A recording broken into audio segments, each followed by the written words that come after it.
నమస్తే, welcome to our channel.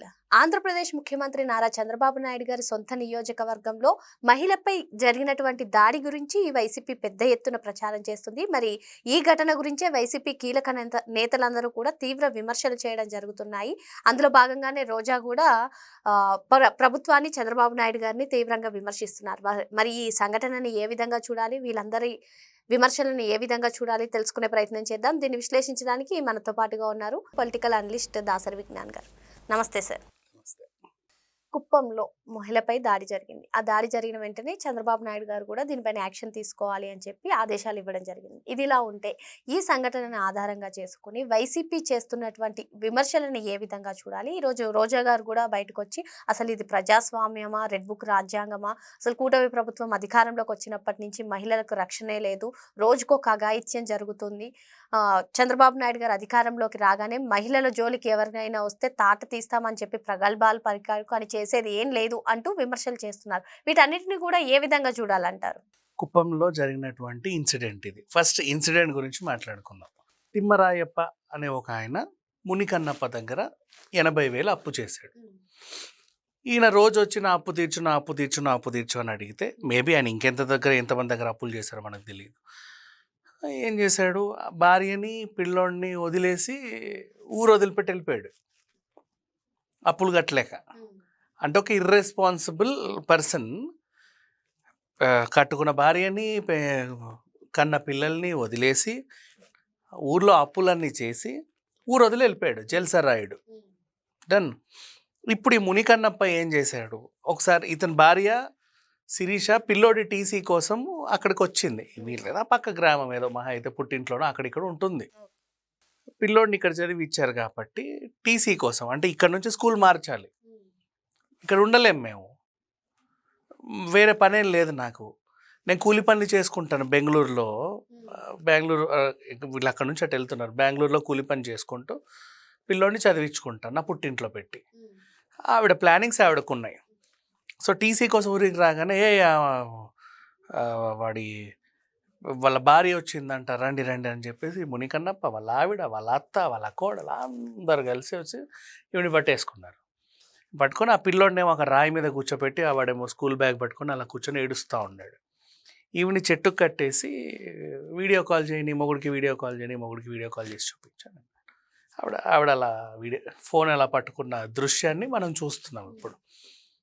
బేసిక్గా జరిగింది ఇది. అప్పు చేసిన వాడినే అడగాలి ఎప్పుడైనా సరే. వాళ్ళ ఫ్యామిలీకి వీడి అప్పుకి సంబంధం లేదు, అది ఎవరైనా కానీ ఎక్కడైనా కానీ. అండ్ అప్పు ఇచ్చినోడు కూడా అవతలోడు కడతాడా, కట్టే స్తోమత ఉన్నోడా చూసుకొనే ఇస్తాడు, ఊరికి వాళ్ళు ఇవ్వడానికి కూడా లేదు. ఇట్లా అండ్ డబ్బుల కోసం వేధింపులు కూడా ఉంటాయి బేసికల్. అంటే వాళ్ళకి డబ్బులే కావాలి, ఇంకేం వద్దు. అఫ్కోర్స్ వాడిది డబ్బేలే. కొంతమంది ఏమంటారంటే అప్పు తీసుకునేటప్పుడు వినయంగా ఉంటారు, తీర్చే టైంకి రాగానే వాడు దాడి చేయడానికి వచ్చాడు అంటారు. వాడు అడగడానికే వచ్చాడు, వాడిది కూడా డబ్బే కదా పాపం. అడగడానికి వచ్చినప్పుడు ఆర్థిక ఇబ్బందులు ఉన్నాయి మాకు, మమ్మల్ని వేధిస్తున్నాడు. లోన్ యాప్ వేధింపులను కూడా నేను వీళ్ళనే తిడతా. నువ్వు తీసుకునేటప్పుడు తీసుకుంటున్నావుగా, నువ్వు 3,000 తీసుకుంటే వాడు 3,500 ఛార్జ్ చేస్తాడని నీకు తెలుసు. నువ్వు 5,000 తీసుకుంటే వాడు 6,000 ఛార్జ్ చేస్తాడని నీకు తెలుసు. తెలిసే అప్పుడు అవసరానికి తీసుకుంటావు. తర్వాత అబ్బా నేను తీసుకున్న 3,000కి ఇంత కట్టాలా అని చెప్పి కట్టవు. వాడు అది పెంచుకుంటూ వస్తూ ఉంటాడు. తర్వాత కొంతకాలానికి నీ 6,000 కాస్త 10,000 అవుతాయి, 15,000 అవుతాయి. ఇంక వదిలేస్తావు, కట్టవు. వాడు నిన్ను వేధిస్తాడు, అది వేధింపులు అంటావు.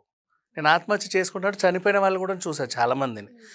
సో ఎప్పుడైనా సరే అప్పులు తీసుకోకండి. ఫస్ట్ ఆఫ్ ఆల్ నువ్వు తీర్చలేని సిచ్యువేషన్లో ఉంటే తీసుకోకు, నీ దరిద్రాన్ని అనుభవించు అంతే. తీర్చగలను, తీరుస్తాను అనే నమ్మకం నీకు ఉంటేనే తీసుకో.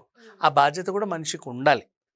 బాధ్యత వదిలేసి అలా వెళ్ళిపోకూడదు. ఇప్పుడు నేనున్నా, మా ఊరంతా తప్పులు చేసేసి ఇల్లు ఇదిపెట్టి వచ్చేసాను అనుకో, వాళ్ళందరూ వెళ్ళి మా మమ్మీని పట్టుకొని అడిగితే ఎలా ఉంటుంది?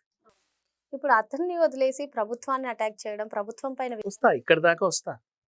మునికన్నపై చేసిన వేషం కాస్త ఎక్కడి దాకా వెళ్ళిందో చూద్దాం. ఇప్పుడు సరే, వాడెవడో ఆకు అక్కగాడు బాధ్యతలన్నీ వదిలేసి వెళ్ళిపోయాడు. వాడు ఎక్కడికి వెళ్తాడు మహా అంటే? ఆ? వాడిని పట్టుకొని వీళ్ళు ఏమైనా చేయాలి. ఏమైనా చెయ్యాలి అంటే ఎవరినైనా సరే ఏం చేసే హక్కు నీకు లేదు. పోలీస్ కంప్లైంట్ పెట్టాలి. వాళ్ళు ఉన్నది ఎందుకు మీకు? ఆడుకోవడానికా? లేకపోతే మీరు చేసే క్రైములు ముక్కలు ముక్కలుగా మనుషులు నరికి ఆడిడ పడేస్తే వెతుక్కోవడానికా? వాటికే కాదు, వీటికి కూడా వాళ్ళే ఉన్నారు. వెళ్ళి డీసెంట్గా పోలీస్ కంప్లైంట్ పెట్టండి. పలానా పలానా వాడు మాకు ఇంత అప్పు ఎగ్గొట్టి దేశంలో తిరుగుతున్నాడు, మమ్మల్ని ఏం చేయమంటారండి అని చెబితే వాళ్ళు వెళ్ళి పట్టుకొస్తారు. ఏరా ఇలా డబ్బులు ఇవ్వాలంట కదా అని.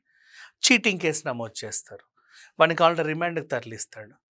కోర్టులకి వెళ్తే నీవు నేరం రుజువైతే వాడు ఇంకా డబుల్ అమౌంట్ ఇప్పిస్తుంది నీకు. ఇవన్నీ తేల్చుకోవాలి. కేసులు పెడితే డబ్బులు రావులే, తిరుగుతూ ఉండాలి కోర్టుల చుట్టూ, ఇప్పటికి తెగేదా అనుకుని వెంటనే వెళ్ళి దాడి చేస్తారు మనుషులపైన.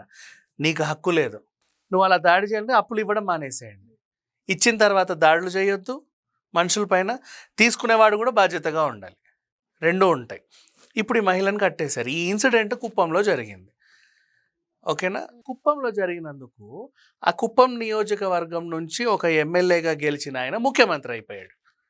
ఇప్పుడు ముఖ్యమంత్రిని టార్గెట్ చేసి రాష్ట్రం మొత్తంలో ముఖ్యమంత్రి ఉన్న ఊర్లో ఒక మహిళని చెట్టు కట్టేశారు అనే విషయాన్ని ప్రతిపక్షం హైలైట్ చేయాలి. ఓకేనా? ప్రతిపక్షం హైలైట్ చేయాలి అంటే ప్రతిపక్షంలో ఉన్న మహిళా నేతలు ఎవరైతే ఉన్నారో, నువ్వు విమర్శించవచ్చు, విమర్శకు కూడా ఒక పద్ధతి పాడు అనేది ఉంటుంది. ఇప్పుడు షర్మిల గారు కూడా విమర్శించారు. ఏమన్నారు? ఒక మహిళగా నేను సిగ్గుపడుతున్నా, పైగా రాష్ట్ర ముఖ్యమంత్రి ఉన్నటువంటి ఊర్లోని ఇలా జరగడం నాకు నిజంగా చాలా బాధగా ఉంది, వాడిని ఏదో చేయండి అని చెప్పడం. ముఖ్యమంత్రి గారు కూడా ఇమీడియట్గా వాట్ ఈస్ దిస్ అని చెప్పేసి తను రియాక్ట్ అయ్యి వాడికి శిక్ష కూడా వేశారు, వాడిని అరెస్ట్ చేశారు ఆల్రెడీ. ఇది కూడా జరిగింది. ఇప్పుడు సరే, ప్రతిపక్షంలో ఉన్నా ఇంకెక్కడ ఉన్నా అపోజిషన్లో ఉన్నా ఏదో ఒకటి బురద చల్లేయాలి అనే ప్రయత్నం చేసేవాళ్ళు ఏదో చంద్రబాబు నాయుడు గారే దగ్గరుండి ఆ మహిళను కట్టేసినట్టు, అసలు కుప్పంలో మొత్తం రోజుకో మహిళను కట్టేస్తున్నట్టు, అసలు మహిళలపైన నేరాలు జరుగుతున్నట్టు, ఘోరాలు జరుగుతున్నట్టు వీళ్ళు ప్రొటెక్ట్ చేస్తున్నారు. ఇది చాలా తప్పు. ఇప్పుడు మాట్లాడే వాళ్ళు ఎవరైతే ఉన్నారో, ఇప్పుడు రోజా మాట్లాడింది, నగరిలో ఇన్సిడెంట్ అయితే ఏం చేస్తావు? అప్పుడు కూడా ఏమంటారో తెలుసా? రాష్ట్రంలో ముఖ్యమంత్రి ఏం చేస్తున్నాడు ఇన్ని ఘోరాలు జరుగుతుంటే?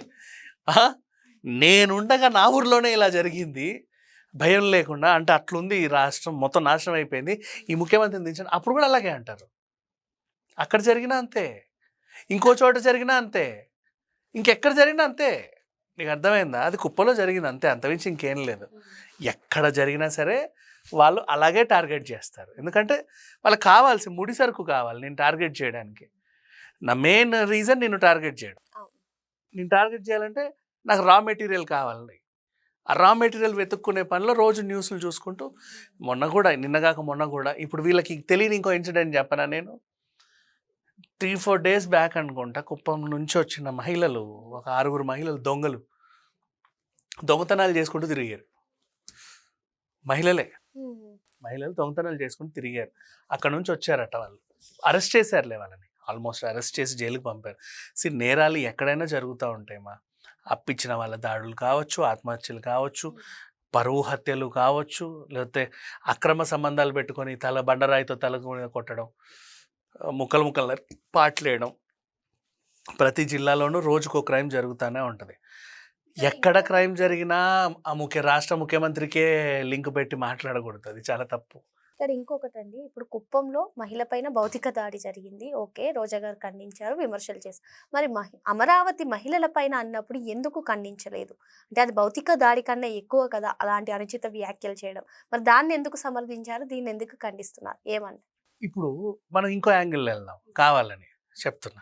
రోజే దగ్గరుండి మునికన్నప్పని, ఆ మునికన్నప్ప వైసీపీ ఓడేమో, రోజే దగ్గరుండి మునికన్నప్పకి ఎదురు డబ్బు ఇచ్చి మరి వెళ్ళి ఆ మహిళని కట్టేయి, అడిగితే రీజన్ ఇది చెప్పనొచ్చుగా. అంటే ఏమంటావు నువ్వు? నన్ను ఎందుకు దాడి, అసలు నేను ఎందుకున్నాను దీంట్లో, నన్ను ఎందుకు ఇన్వాల్వ్ చేస్తావు అంటావా అనవా? అంతే కదా. మరి అక్కడ జరిగినందుకు నువ్వు అనింత ఏంటి? అంతే, అదే తప్పు. మన దగ్గరకు వస్తే కానీ తెలియదు. ఇప్పుడు నేను చెప్తా, మునికన్నప్ప అనేవాడు ఒక ఫేక్ పెయిడ్ ఆర్టిస్ట్, ఓకేనా? నిజమే, ఆ అమ్మాయి డబ్బులు ఇవ్వాలి, నేను ఒప్పుకుంటా. మునికన్నప్పని తీసుకెళ్ళి కావాలని ఆ మహిళను నువ్వు కట్టేయించు, ఇది కనుక రాష్ట్రం మొత్తం సెన్సేషన్ అవ్వాలి, నువ్వు సెన్సేషన్ చేయి, మేము ముఖ్యమంత్రి సంగతి మేము చూసుకుంటాం అని రోజే దగ్గర నుండి చేయించితే ఏమంటావు చెప్పు? ఎప్పుడు అనకూడదు. ఏ ఇన్సిడెంట్ అన్నా జరుగుతాయి. అన్ఎక్స్పెక్టెడ్గా ఎక్కడో దగ్గర ఏవో జరుగుతూ ఉంటాయి. ప్రతి చోట పోలీసులు తిరగాలని లేదు, ప్రతి చోట ముఖ్యమంత్రులు మంత్రులు తిరగాలని లేదు. ఇన్సిడెంట్ జరిగినప్పుడు దాన్ని ఒక ఎగ్జాంపుల్గా తీసుకొని అవతలోడికి బుద్ధి చెబితే ఇంకోసారి అవి జరగకుండా ఉంటాయి.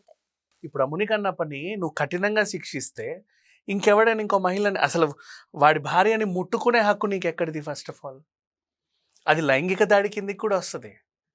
మహిళను నువ్వు చెట్టు కట్టేస్తున్నావు, నువ్వు ఆవిడను మహిళను ముట్టుకున్నా కూడా లైంగిక దాడేవా? ముట్టుకునే హక్కు కూడా ఎవరికి లేదు. నీ మనిషి కాదు కదా, నీ ఇంటి మనిషి కాదు కదా. నువ్వు ఎలా ముట్టుకుంటావు? లైంగిక దాడి. వీడి మీద ఎన్ని కేసులైనా పెట్టవచ్చు. కొడుకుని అక్కడ కూర్చోబెట్టి చైల్డ్ హెరాస్మెంట్. కొడుకు ముందు తల్లిని హింసిస్తున్నావు నువ్వు, వాడికి చూపించుకుంటూ బూతులు తిడుతూ. Child harassment. నీకు ఆ కేసు కూడా వేయొచ్చు. ఆ గర్ల్ చైల్డ్ అయితే ఇంకా దారుణంగా వేయొచ్చు నీ పైన కేసులు, 100 వేయొచ్చు. అప్పుడు అలాంటివన్నీ వేస్తే ఒక మనిషికి ఇలా చేస్తే నెక్స్ట్ అప్పు ఇచ్చేవాడు పద్ధతిగా ఉంటాడు, తీసుకునేవాడు బాధ్యతగా ఉంటాడు. పెళ్లి చేసుకొని పిల్లల్ని గాలికి వదిలేసి తిరిగేవాళ్ళు పద్ధతిగా ఉంటారు. ఇక మీదట అలా చేయరు. ఇప్పుడు ఒక బాధ్యతారహితమైన మనిషి అసలు ఫస్ట్ వాడిని కదా తన్నాలి, వాడిని కూడా వాడి వల్లే ఇంత జరిగింది. నువ్వు పిల్లాన్ని పోషించలేనోడివి, పిల్లల్ని ఎందుకు కన్నావు, సంసారం ఎందుకు పెట్టావు, అప్పులు ఎందుకు చేసావు? అని శారీరక సుఖం కోసం పిల్లాన్ని వాడుకున్నావు, పిల్లల్ని కన్నావు, అక్కడ ఇక్కడ అప్పులు చేసి ఏదో 4 రోజులు నెట్టుకొచ్చావు, అందరింటి మీద పడితే చేతులు ఎత్తేసి వెళ్ళిపోయావు. అంతే కదా. మరి వాడికి ఇంకా కఠినమైన శిక్ష వేయి. అటు వాడికి ఇటు వీడికి ఇద్దరికి శిక్షలు వేస్తే అది చూసి ఒక ఎగ్జాంపుల్గా ఇంకొకసారి ఇలాంటి చేయకుండా ఉంటారు. ఇప్పుడు ముఖ్యమంత్రి చేసింది అదే కదా. ఇప్పుడు ఇంకొకరికి ఇలా జరగకుండా అది ఇమీడియట్గా యాక్షన్ తీసుకుంటారు. ఇప్పుడు ఆ ఊరోళ్ళందరికీ ఈ విషయం తెలుసు. ఇప్పుడు మొత్తం మనందరం మాట్లాడుకుంటారు, రాష్ట్రం అంతా తెలుసు. మరి ఇంకేంటి దాన్ని ఇవన్నీ ఎక్కడెక్కడికో లాగి ప్రతిపక్షంలో ఉండు. ఏమనాలి? ఒక మహిళగా నేను సిగ్గుపడుతున్నాను, ఆ మహిళ దగ్గరికి వెళ్ళి ఒక చీర కప్పు, ఆవిడని విడిపించు, శుద్ధి చేయి, ఇంకేమైనా చేయి, చేతనైతే ఆ పిల్లకి ఆసరా కల్పించు, ఆ పిల్లోడికి నువ్వేమన్నా చేయగలిగితే చెయ్యి, నీ ఇష్టం. ఇప్పుడు వాళ్ళ అప్పు కూడా పెద్ద కాదు, 80,000 1,00,000 నువ్వు ఇవ్వచ్చు బేసికల్లీ నీకు చేయాలనుకుంటే. నువ్వు అలా చేసి అప్పుడే నువ్వు కావాలంటే ముఖ్యమంత్రి గారు మీరేం చేయలేదు చూడండి నేను సహాయం చేశానని చెప్పు. మరి ఎందుకు అట్లా వేలెత్తి చూపిస్తున్నావు? అవసరమే ఉంది. మరో అంశంతో మళ్ళీ కలుద్దాం. థ్యాంక్ యూ అండి.